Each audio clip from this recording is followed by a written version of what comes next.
Assalamualaikum guys! Mag-experiment naman tayo ngayon. Gawa tayo ng pities na may cheese. So guys, ang ginawa natin first is nagkat tayo ng dahon. Siyempre, malinis na yung dahon. Tapos, 1 cup flour and 1 cup glutinous powder and a little bit of ube powder. Tapos, sufficient quantity of water. I-mix lang natin yan. Tapos, ayan, hindi kaya ng spatula. Kailangan natin kamayin yan, guys, para ma-form ang ating dough. Ayan. So, ayan. Then, rest for a while. Then, ready na natin. Lagyan natin ng oil. Grease natin yan para hindi didikit. And then, i-flat natin yan. I-spread lang. Tapos, lagyan na natin ang ating filling na ube hinte.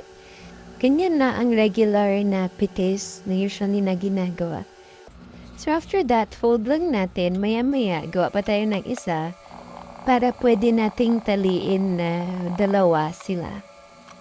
Ayan. Yung iba hindi na nila tinatali, pero for security lang, hindi siya babaklas. Ayan. Tali natin. Tapos set aside na natin. Ngayon, gawa naman tayo ng my cheese.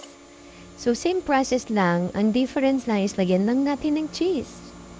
Para mag-blend lang yung tamis at saka yung asin ng cheese at saka ng hinte.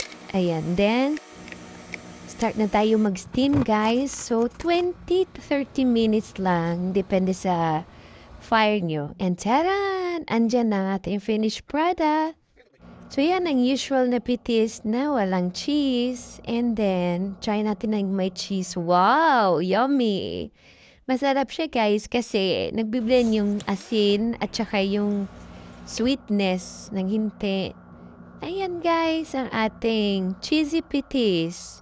Thank you for watching, guys. Assalamualaikum!